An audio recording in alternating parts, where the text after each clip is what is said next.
There we have it, ladies and gentlemen. It's been established. Daigo versus Kakeru. This is going to be the battle that we've been kind of looking forward to from this part of our top 16 journey. But just to kind of give you a little heads up, a little update, if you haven't been watching Stream B, Big Bird had fallen short, 2 kills, you 0-3. Big update on that. Understatement, mate. He got completely ran. I tried to soften the blow a little bit, Jammers, you know. Mate, he kills you came out with a truck and went vroom, straight into the upper, bro. Dude, that was 3-0. I was actually watching it on the break there. But yes, Daigo got up against Kakeru. One thing to mention, it's very interesting, Daigo decided to pick player 2 side.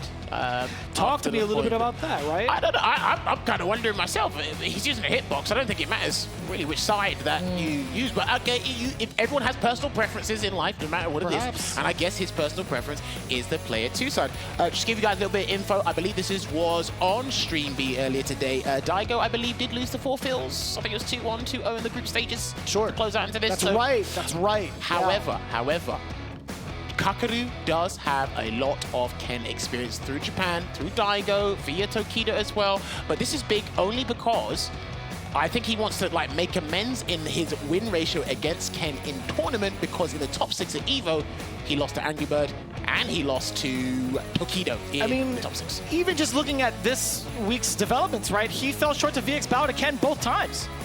Yes, that is true. And speaking of VX Bow, we may have him next after this match here. But remember, we're in the promised land, as Ringe would articulate it. Shout outs to Ringe. But this is a 3 out of 5 extended. So I see what you did there. I was trying to focus here. But yes, this is an extended. Chalk one up to Ringe on that one. Now, like I said yesterday, no, because I didn't commentate with you yesterday, you may have heard me say it, you may have not heard me say it. One of the things I really love about Kakeru's gameplay, I really adore this, is his optimization from medium attacks. Crouching medium punch into the drive rush cancel, and stand medium kick into drive rush cancel, or punish counter confirms. So he really gets into that here. I also really enjoy the placement of his OD departures too, being able to sandwich his opponents pretty consistently and forcing them to make the decision whether to drive rush or not. I think overall that expenditure of using the OD gauge against any opponent to kind of force the mistake is really, really important. Again, I love watching, shouts to Lord Venom, I love watching Lord Venom back in the European scene, but this guy is like 2 tiers up from there. He's just that good to me. He starts off Standfist, and because that was a very situational anti-air, because that looked like an empty jump from Daigo. Standfist will always make you float regardless if you are airborne. And there we're talking about it, the crouching medium punch optimization. He may be able to take the round, Vicious.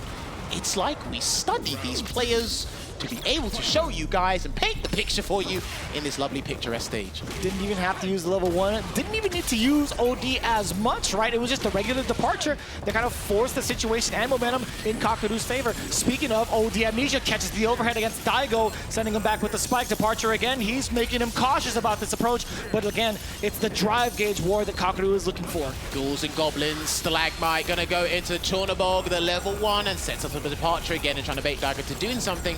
He's probably looking for the driver opportunity into maybe Dragon Lash to stand fierce, but he jumps out and has and then here, as soon as he tried to drive rush, crouching medium punch. Gotta be level 2 incoming, right? No, he's gonna be departure instead. He doesn't need it. He's looking for the chip first.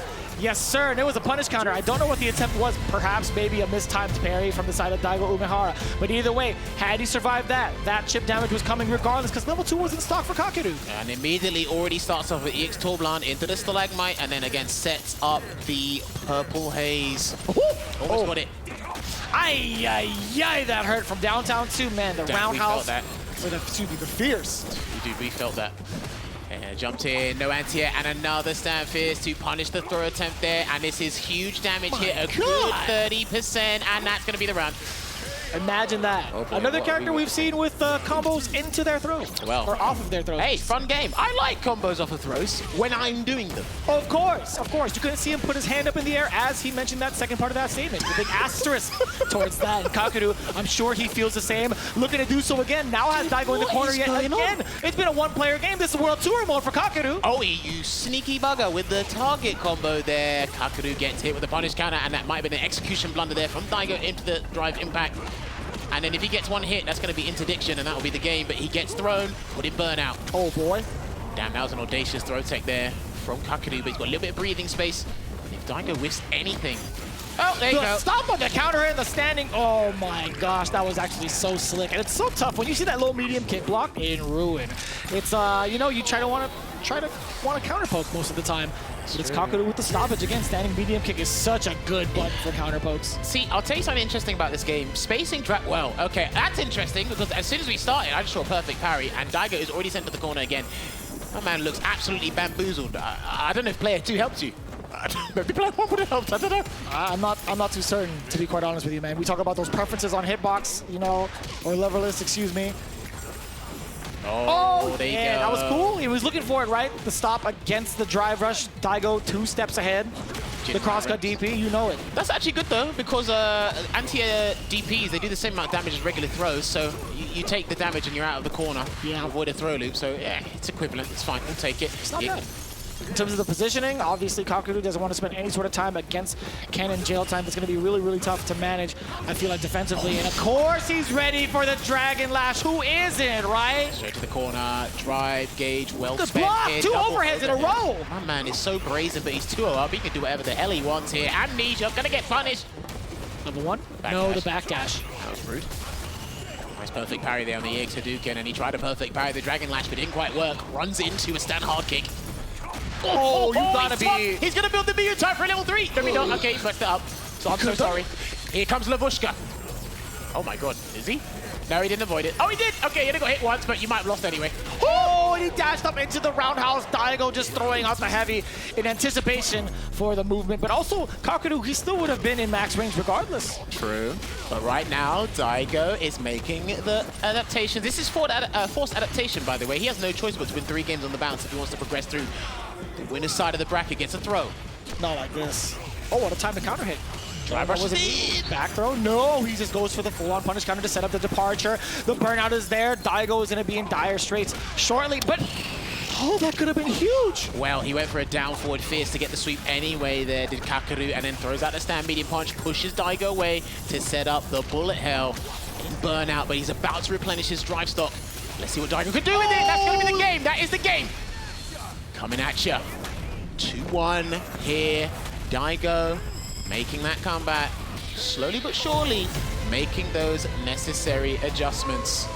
All right, and then the crowd quietly applauds. Jeez, the reaction towards the OD Torbalon was everything for Daigo. Again, he treats it like a fireball. You have to essentially treat it like a fireball. From that distance, feint or not, you're still able to get that punish counter, right? Yes, true. And he already throws out the hard kick looking for the punish counter because he wanted to take Kakeru immediately to the corner there. And they drive, rush in, just slow to the punch there was Daigo. Then gets clipped by the departure follow-up. And already at 50% vitality here, not looking too good. Now your dry gauge is in trouble. You're about to lose that.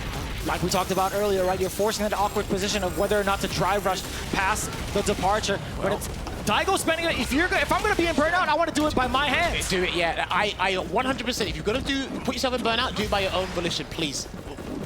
You'll feel better that way, just for about 2 seconds. 2 seconds is right as we see the chip damage. Back-to-back OD Torbalons into the spike. Kakeru looking at match point from that chip damage scenario. Again, Daigo already pretty aggressive. Kakeru might have tried to use movement as a defensive option, who knows? But it's still got the target combo. Now Daigo is in somewhat of control against Kakeru, pushing towards the corner. The roundhouse lands. The big counter pull from Kakeru. Get off of me. Departure now. All right, there you go, throws the fireball there, and the anti-SR you can just marshal him in the corner, maybe fish for a button into drive impact if he gets the chance. But right now, Kakeru's fighting his way out. No anti-air, 2 last minute. Nice walk under there, no punish counter. Hey. But it worked out. Baited, drive impact. Shot. Gonna mix him up, or is he gonna go for a full combo? Looks like he's gonna go for a full combo here. Departure. Oh, no, that's Daigo it. gets Yeah, with that's it wrong. it. I'm sorry, that's it. He's done.